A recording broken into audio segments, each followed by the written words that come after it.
Does not condemn homosexuality or trans people, and we're going to dive into that. But not just that, we're also going to talk about how the misunderstanding of this is key to helping us learn how to form and choose beliefs that work for us, beliefs that help us be more loving and accepting and all of those things in the world. I'm Jeremy. I'm a deep skeptic, also a pastor. So let's jump right in. We're going to start right at the very beginning of the Bible. And if you've got a Bible, you can open it. The important thing to remember when you are reading the Bible, when you're choosing a translation, is that you want one that is very accurate. You want a Bible translation that is sort of the most accurate that you can have, so that it's basing itself on the oldest texts and on the most, the best academics understanding of all of the ancient languages. You don't want one that is hundreds of years old. We've learned a whole lot more since then. We have learned an enormous amount just about the languages and have discovered much older manuscripts. And so the academic consensus is that the New Revised Standard Updated Edition is the one that you really want to open, and I'm going to be using here. So we're going to start right at the beginning of the Bible in Genesis chapter 1, verse 1. And Genesis 1, verse 1 is unfortunately used by a lot of evangelical pastors to make a homophobic joke where they say, God created Adam and Eve, not Adam and Steve. It's not funny. It's very demeaning, and that comes from the verse in Genesis 1 where God creates humanity. It says, God created humanity in God's image, male and female, he created them. And that's saying that God created male and female. That doesn't say that God didn't, that God created male and female to only be in loving relationships with each other. It did not say anything about all of the different expressions of gender. It says nothing. And that means that that's an argument from silence, a logic fallacy. If a text doesn't say something about it, you can't then say, oh, it says this, right? You can't, it doesn't talk about it. It just talks about God creating the first two human beings.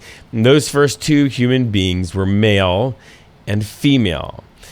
And that's an important thing as we get into this. And as you read the Bible, as you try to deconstruct and figure out what it is that you believe, when you're reading a verse, especially a verse that maybe you have been taught before, you've heard before, you want to read that verse in a way that you're just reading it for what it is. What does it say? What does it not say? Because oftentimes the silence of a verse is what people who are trying to use it to manipulate you are filling in with their ideas. And this is a perfect example. God creates male and female. God doesn't create anybody else. That doesn't mean that there are not other expressions. That's important because we know scientifically that gender, like biological gender, is a spectrum, right? There are people that are born more male and more female, with a significant percentage of the population actually being born with both sets of reproductive organs. Not 20%, but in the single digits. That's important because if you want to believe that God created humanity, then that means that God created all of this diverse expression.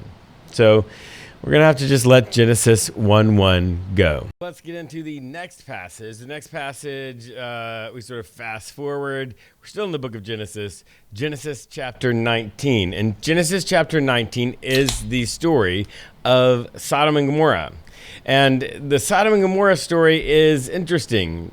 For those of you who didn't do the reading before, the story actually begins a little bit before Sodom and Gomorrah. These angels show up to Abraham, and Abraham just goes over the top in hospitality to them. And this is what's expected in that culture. And eventually those angels say, hey, we're going to go to this town Sodom because they've got to be smited, basically.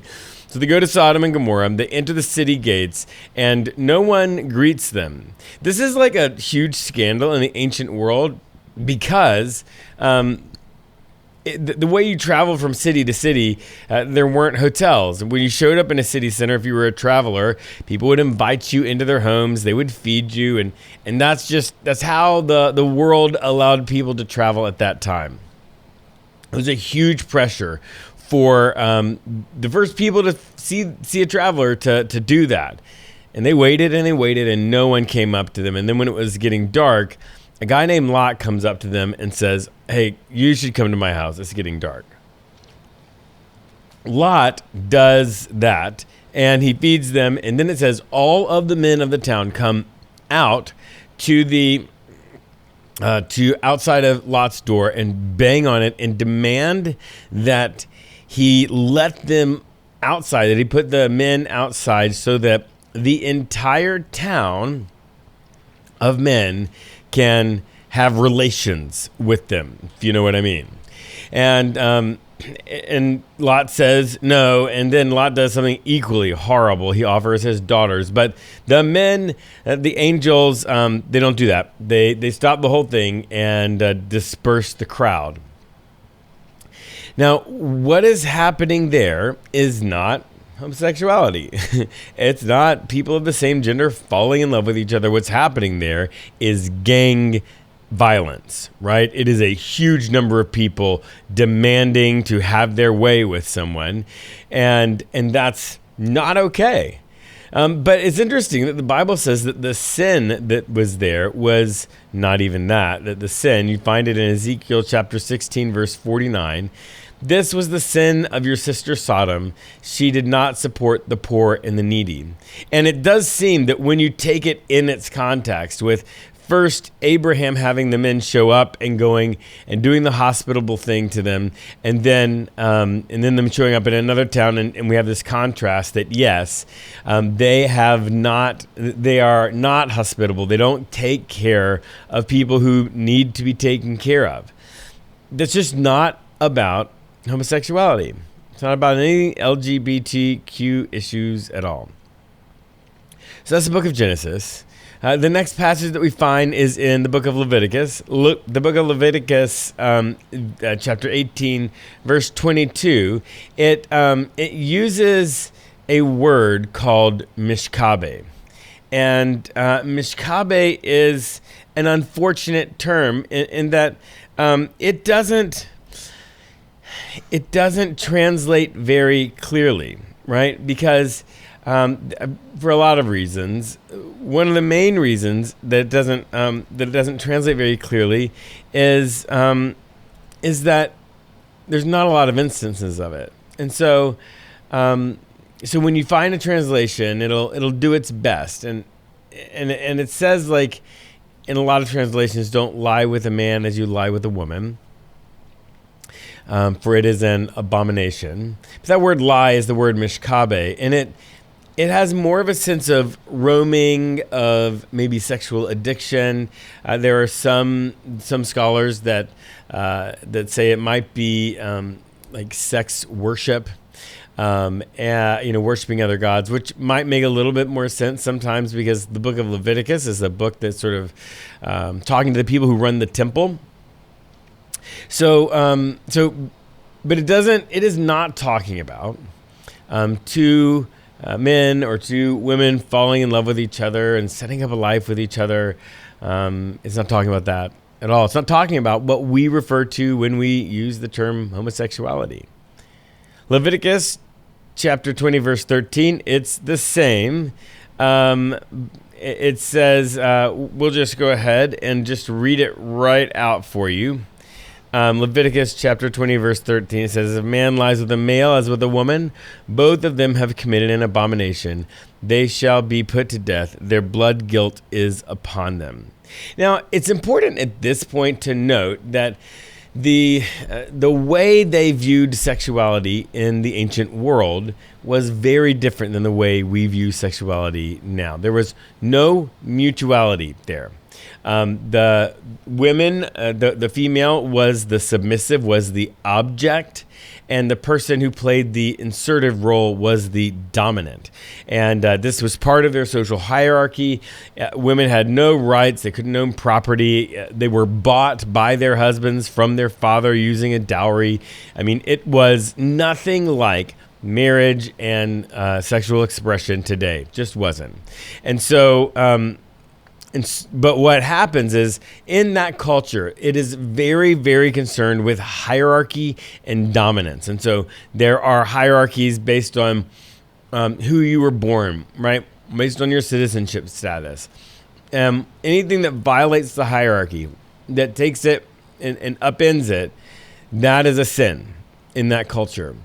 And so basically you have a dominant, which is the male, and the person lower on the hierarchy, which is the female, having an interaction that is sex. Now, you take two males.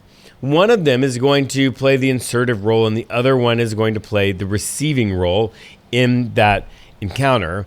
And that means that they are in this interaction violating the one of them is being made less by the other person. And so they are both violating that law and sinning because they are violating the hierarchy.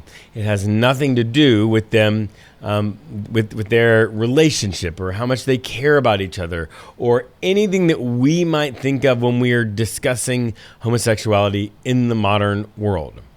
So that's Genesis, that's Leviticus, and then we're going to fast forward. We're going to pass the rest of the Old Testament.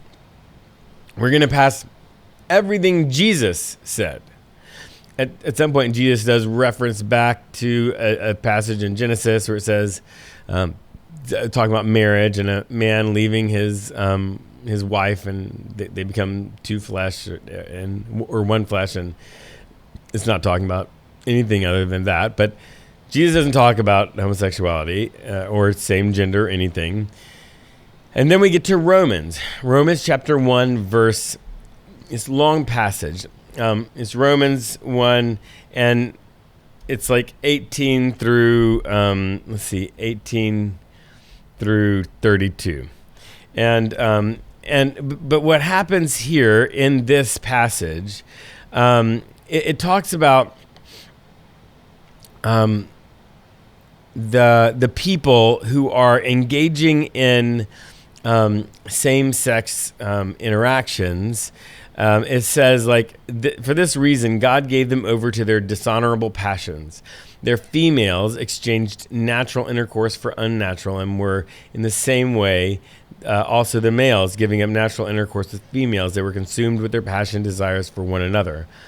And so what's interesting here is that it is basing this whole concept on the way they understood gender and sexuality in the ancient world. Their model for gender and sexuality was just there was men and there were women, and those people had sex and procreated, right? People were not. That was the way it is. There was no flexibility there, in the Jewish world at that time. Now, there is what we know is that that is not the way it works, right? People who are queer, if they are gay, they are born with a natural inclination towards somebody, towards another man. They are lesbian. They are born with a natural inclination towards women. That is their natural state. And if you ask them, if you talk to your gay friend, they will tell you, no, this is my natural desire. I don't like desire women. I'm violating that. And so if you take away that cultural definition of what it means to be male, what it means to be female, and what it means to be sexually attracted to somebody. If you take that ancient culture's view out and you now apply these words to our better understanding of it after a lot of science, a lot of psychological study, where people are naturally predisposed towards attraction to different genders or one gender or all the genders. And you read this, it changes it.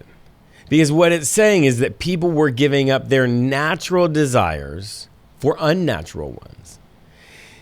With our modern understanding, it would actually mean, if you apply that principle to our modern understanding, it would mean that if gay people give up their natural inclinations for somebody of the same gender and instead try to engage with persons of a different gender, that is a problem, because the gay people are giving up their natural tendency, their natural desires for unnatural ones. And so if you read it in that sense, and in many ways it affirms LGBTQ people and relationships and all of that.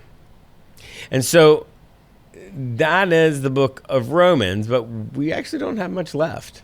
This passage comes from the book of 1 Corinthians chapter 6, verses 9 and 10. This is a really unfortunate thing because it actually ends up using the word homosexuality in some of the less accurate translations. That's extra problematic because homosexuality is a relatively new word in the English language. Homosexuality, the first time it was used was in 1869. And that's important because if you take a very, very, very new word, it's a new word because it's a new concept. It's a new way of thinking about who we are. And if you take that word and you put it onto an ancient text, it implies that this modern idea is the idea that is expressed in that ancient text. And when it comes to gender and sexuality and romantic connection and all of that, those things are very culturally defined. They change from culture to culture. And so you can't take something from a modern culture and put it onto an ancient culture. And that's why something that is so particular, like the word homosexuality, being used, being added into the Bible as a way of describing what was going on there, it's not helpful. It's not accurate because homosexuality describes a modern understanding and concept that did not exist back in the ancient world. So let's look at this. 1 Corinthians chapter 6, verses 9 and 10. This let me just tell it to you read it to you in the translation that I grew up reading. I grew up reading the New International Version. This is what it says. Or do you not know that wrongdoers will not inherit the kingdom of God?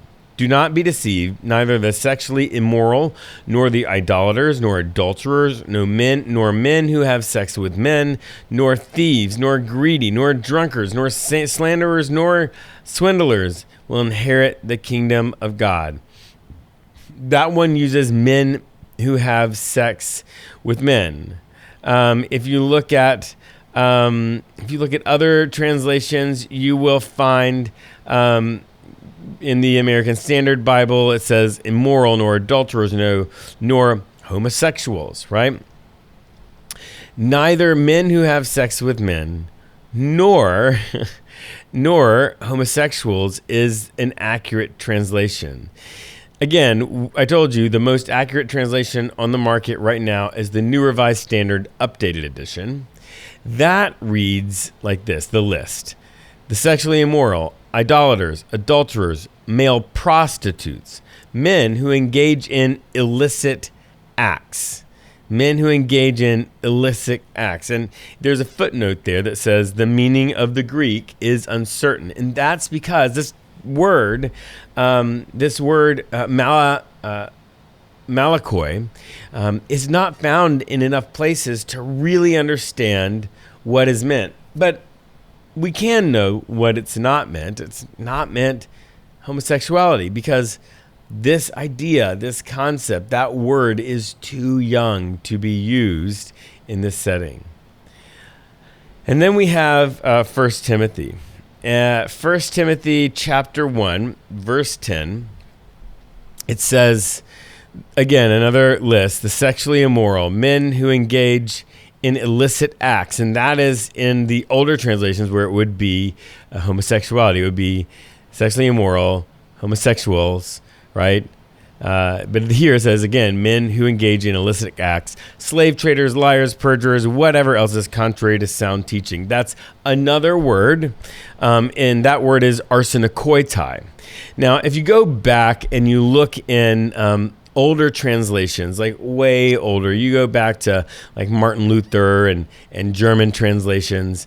Some people did some really interesting work around this, and the word that was constantly used up until it was changed to homosexuality was the word for people having sex with underage people, and that was what they thought for a long time that meant.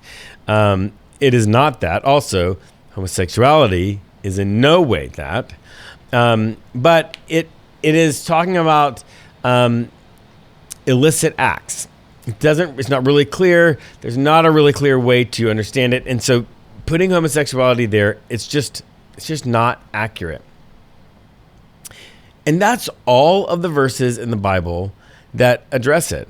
There's an honorable mention maybe in Jude chapter 6, verse 7, or Jude 6 and 7, but it really doesn't address that at all, because Jude is talking about non-consensual sex, not talking about homosexuality. But that's it. Now, that's the Bible verse and the Bible verses. But here's what I want to say. And after this, we're going to talk about trans people. Sexual ethics and marriage and romance and dating and all of those things are cultural, right? If you go to different cultures around the world right now, you will find some cultures where marriage is arranged. You will find some cultures where the first sexual encounter is a big deal, and there's going to be blood, and the person will bring this thing out that shows the blood. I mean, there's all kinds of cultural rituals and understanding that define what those things are, what is okay, what is not okay, and those things are culturally bound. And that changes over time from culture to culture. You actually see it change over time just in the biblical text, right? At the beginning, it is totally okay to have multiple partners when you are married. And then monogamy becomes much more important later on. And that's because there's a cultural development that sort of an outside culture comes in and shapes the culture of the Jewish people, and monogamy is one of those values that comes along with them. Culture changes, is shaped, and so what that means is you cannot take cultural things from the Bible and then put them into the modern world and say, no, the Bible says this thing about gender or sexuality or whatever, and we need to do that exact same thing today, because women were bought. Women were. It was okay to beat your wife. It was women were not just property; they could also be.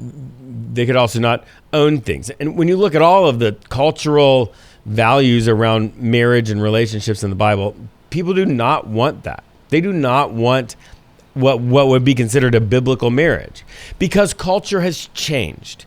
And so when we are thinking about forming our own beliefs, about finding the beliefs that help us be the best version of ourselves, when we are doing that, we have to use our own cultural values to help us understand the Bible or the ancient spiritual text, our religious tradition, and we take the deep values there, the values of love and care and acceptance and all of that, and then we say, okay, so now with that, letting go of all the cultural stuff that's on top of that. How do I take those values of love and grace and forgiveness and all of that and apply them to the way my current culture expresses love and relationships and care and sexuality and all of those things? That is important when you're forming your own beliefs about this. Now, let's talk about trans people. Trans people are a very different case. Now, also, the idea, the concepts of wrapped around being trans is developing and has developed significantly in the past 100 years.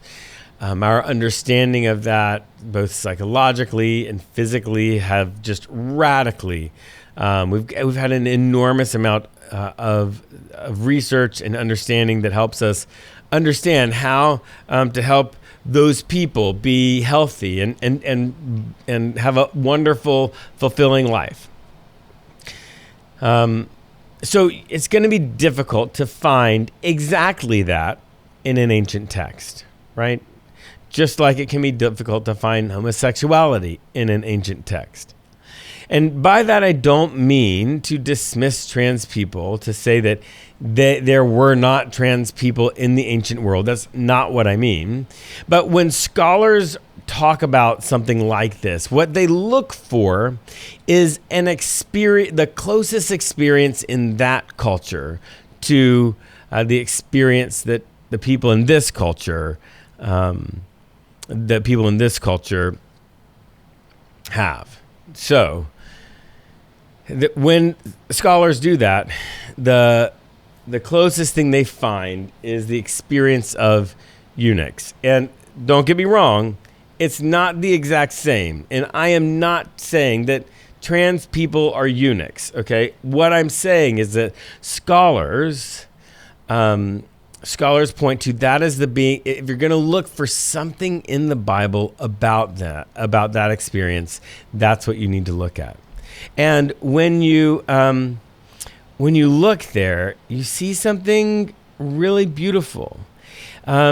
Jesus talks in Matthew chapter 19, verse 12. It says, "For there are eunuchs who have been so from birth," right? There are people who are born, like we said earlier, with all different kinds of sexual reproductive organs and none.